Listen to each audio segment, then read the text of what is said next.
မင်းတို့ဟိုဘာလဲဆရာအမေရိုးတချို့တော့ပြောကြည့်ကြတယ်ကွာအခုတအားတော့တယ်မှာရော Facebook တွေမှာလူမှုကွန်ရက်ပေါ့ကွာအဲ့ဒီမှာဒါစတာပြပြဟောနေတာဘာလဲဆိုတော့မင်းတို့စစ်တကြီးကဘာလဲသူများနိုင်ငံကလာယူပေးမှရမယ်အနေတိုင်းလားမြန်မာသမိုင်းကိုပြန်လာကြည့်မရှက်ဘူးလားတော်တော်ဆောက်ရှက်ကွဲတယ်ကွာကိုယ်တိုင်မတိုက်ယူနိုင်ဘူးကိုယ်တိုင်မတိုက်နိုင်ဘူးသူများပေးတဲ့ဥစ္စာလေးကို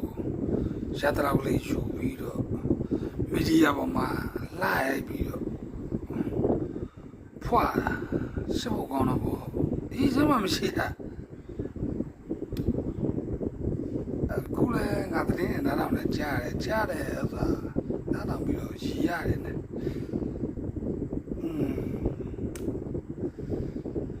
မင်းတို့တွေလည်းစစ်တပ်မှာငါစစ်တပ်သားသမီးနော်စစ်တပ်မှာစစ်သားတွေတန်းဆောင်ပြီးတော့မင်းတို့ဒီကောင်ကြီးကိုငါတို့ကိုပဲလုံးနေသမျှကလည်းဘောလုံးမနှုတ်ဘဝဒုက္ခရောက်မယ်ရှုခဏစမျိုးခဏစဒုက္ခရောက်မှာဦးတန်းရွှေတို့ဘနကဦးနေဝင်တို့လက်ထက်ကလမ်းမဟုတ်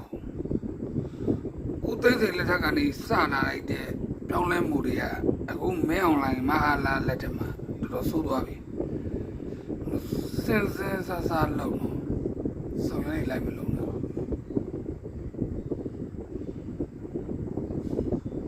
internet ခေ social media ခေတညိုလေးတစ်ချောင်းတော်တော်လေးပုတ်ပြီးတော့ new လေးပေါ်မှာတင်လိုက်တာနဲ့အကုန်လုံးကဘာကြော်သွားမှတွေအများကြီးရဲ့မဖြစ်နိုင်ဘူးလို့မပြောနဲ့ဖြစ်နိုင်တာတွေအများကြီးပဲဒါပေမဲ့ကိုရက်တည်တဲ့နေတာနဲ့ကိုရက်တည်တဲ့လမ်းကြောင်းဓမ္မနဲ့အဓမ္မကိုကြွယ်ပြဖို့လိုတယ်မှန်ကန်မှုပေါ်မှာလမ်းချဖို့လိုတယ်မမှန်ကန်လို့ที่အကြကမှာတော့ကျွန်တော်ကဘာလို့သူကဘာလို့မအော်နဲ့အခုမနှုတ်ဘာကြီးလုံနေတာတွေကလည်းအများကြီးပဲနိုင်ငံတကာမှာလိုက်လုံနေတာပဲသူလုံနေတဲ့ဥစ္စာတွေကလည်းပဲသူကနိုင်ငံရဲ့ခေါင်းဆောင်အနေနဲ့လုံနေတာမဟုတ်အောက်တန်းစားအနေနဲ့လုံနေတာရှက်ဖို့ကောင်းတယ်ကွာတော်တော်ရှက်ဖို့ကောင်း